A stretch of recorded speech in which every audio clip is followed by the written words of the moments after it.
Hello guys, what's going on? I'm sorry.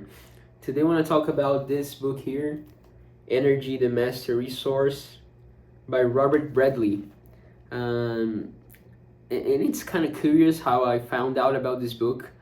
I was looking for Mises Institute library. There are a lot of, excellent books there, and they are all for free. Not all, like 95% of them are for free. You can just, download the PDF or the Kindle format. I'm not sure the name, but anyways, and I was looking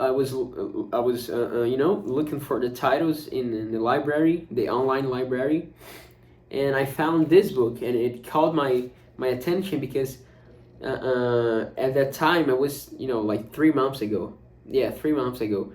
I had just started in my new job at a energy retailer here in Brazil, you know, uh, that works in the free market of energy here in Brazil. It's still a small market, Brazil is like 20 years behind the first world regarding, economics and business model. But anyways, and I found out this book. So I went on Amazon to the PDF. It wasn't available at Mises Institute Library, so I went on Amazon, and it was like very very expensive. I think it was like 500 reais, which is like $100, something like that. So I went on a very famous secondhand bookstore. I think that's how we guys call it in English, and I found for only 35 reais, which is like $7, plus the delivery taxes, which was like 10 reais, so like $2. I paid like $10, for this book, and I was very lucky. So, anyways, I just told you guys this little story. Anyways, talking about the book itself, very interesting book, very very interesting book. Anyone can read this book, like literally anyone. It's not a very technical. It's a scholar book that I've heard. It's not like the other books that I've shown here in the channel, which are a little bit more theoretical or technical, or I don't know exactly the how to call this kind of book that I've shown here in the channel. But they're different from this one, which is a scholar book, and it's very easy to read. But it's not like shallow, not at all. It's a book that you would read like in college, maybe not in college, but in high school. But it's very very interesting, really really really really interesting. It's not shallow at all, and as I said, anyone can read, and it's very it covers like a lot of probably the most important topics regarding energy. So it started with the physical issue. He Robert Bradley. And I just talking briefly about the author that I forgot. He's a very preeminent person in the free market of energy business in the U.S., and he's a president of a Institute for Research in Energy Subjects, and I forgot the name of the institute. I'm sorry, but anyways, he's he's the guy regarding energy, free market of energy in the U.S. that I've heard and I've read. So, anyways, the book. So the first chapter, it's like gives you the look through the lens of the physics of the thing. So it talks about what is energy and sources of energy, and how these sources work. Like how do solar, I forgot the name, but anyways, how do like a hydroelectric plant works? Why, how it does generate energy. Because the water, when the water fall down, it moves I forgot the name, but it's like a tool that goes like that, and this movement would generate a magnetic field that would induce a electrical change, electrical chain, and this electrical chain would uh, um, you know I'm sorry, this magnetic field, that was formed by the movement of this, tools that I forgot the name, would generate electricity, So yeah, so something like that. He really explains, not in details because it's not something very deep, but he explains clearly in very simple terms a lot of physical things in this first part. So it's very interesting for me to remember and learn some stuff that I didn't know. But the most interesting part of the book, in my opinion, for me, especially because of my job and because of my interests and my formation, I'm almost a industrial engineering. It's like from chapter 3, I would say, or chapter 2. From chapter 3 on, it's basically the economical of the thing, the economical and the business of the thing, of energy, of the this resource. And it's very interesting, and like as I said, from this chapter on, like 70% of the book is very similar to the privatization of roads and highways, the last book that I reviewed here on the channel, because it talks about how it's not exactly the same thing, but it's like it's not a discussion, but it's like a presentation of the market and why the free market would be way better to allocate energy not to allocate, but to manage this resource than the regulated markets or the the mandates of the state mandates. And it's very interesting, and the arguments, like the base of the arguments, as I said in the last video regarding the privatization of roads and highways, I already know because I've been studying Austrian school for like 8 years, since 2016, so I'm very used to the arguments. But to see again the structure of the argument, the template of the argument applied to this business, it was very interesting. So he talks about like which is a very hot topic. And by the way, this book is by is from 2004, so it's like a 20-year-old book, but it's still like very, very. I've seen a lot of the statistics that he showed here, and they're still like very similar, very, very similar from today. So it's almost like a present day book. Let's call it that way.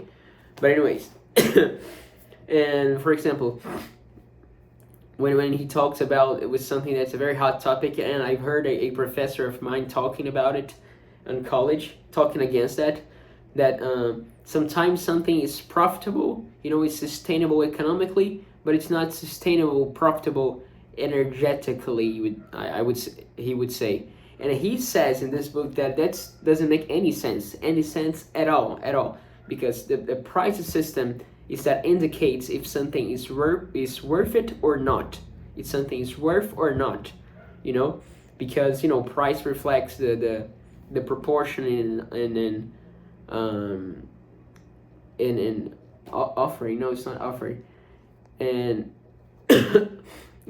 prices reflects the scarcity of goods, and which is which is composed by demand and the amount offered in the market. So if something is profitable, is because the balance between what's being offered and what's being bought is perfect.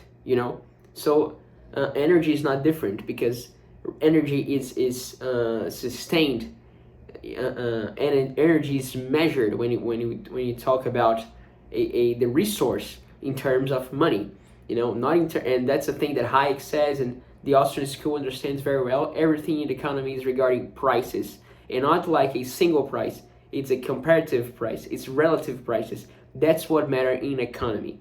And he talks about that too, not formally, but it's behind his argument. And anyways, he talks about it, and he gives a lot of examples, of real life examples. And the one that I found the most interesting was when he talked about the blackouts in the United States in 1965 and in 2001, I think, and the California energy crisis, which was very interesting. How the government would subside energy in lower prices for customers, especially for homes, but when the prices went up, this public companies, the utility companies that he calls here, and I don't know exactly what is that in when I try to make a parallel in my country, but I think it's what we call cooperativas in Brazil. Anyways, they got a lot of debt because they would buy at high prices and sell like a fixed price, or a very limited price level to customers, and this generated a huge crisis. And of course the government stepped in and threatened to prosecute and to expropriate generators, because they were selling the energy at a price which was not fair, which was way too much, and these things. And he talked about how this thing got bigger, and a lot of states that were near California were affected too. And in this instance, there was a moment in which a lot of distributors or generators, they had to canalize part of their energy to California to support California. And there was a moment, I think it was in the summer of 2001 or 2002, I really don't remember exactly, when they allowed higher prices in emergency cases. And California was again in this situation. It was during this situation, and a lot of companies, to make a higher profit because of the situation in California. Of course, if the energy is way scarcer in California than in other states, the entrepreneurs would drive their energy, their resources to California, because in there they would earn more. And a lot of states that in the first moment wouldn't be affected by this crisis, or not in the way they were, because of the way the system was structured, got no energy. Las Vegas had a blackout during this period because there were no energy, because the relative prices in California was so high because of the structure they had set up, this thing of buying from the generators and selling at a fixed price for customers, these utility companies, that the situation got so insane that the prices were so high that they could affect negatively other states like Las Vegas, that got no light, because no energy because of that. I think it was a bit confused, but anyways, I'm sorry. And the other case was this blackout for 1965. They found out there was a problem in some distribution device, and this overloaded the lines of transmission. And the argument was very easy, like the generators were private and they were still functioning, but the lines of distribution which were public didn't work. So was a argument for the privatization of the sector and how the market worked these problems way better than the state.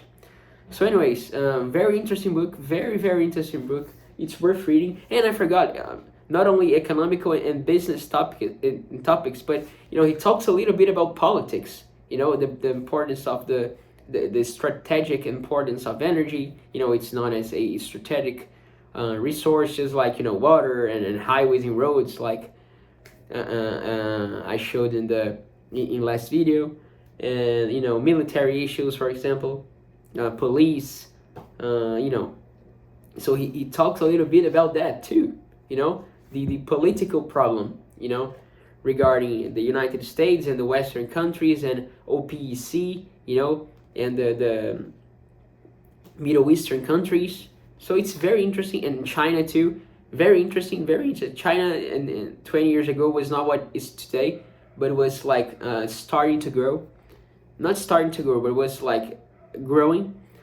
And yeah, so yeah, very, very, very interesting book. Very interesting book, worth reading. Very simple, very clear, but yet very complete. Anyone can read this book, anyone. And if you like this subject, I highly recommend you to go and check this book out. Very interesting. So yeah, feel free to let a comment on the comment section if you like this video or not, if you have already read this book or not. And yeah, bye bye guys.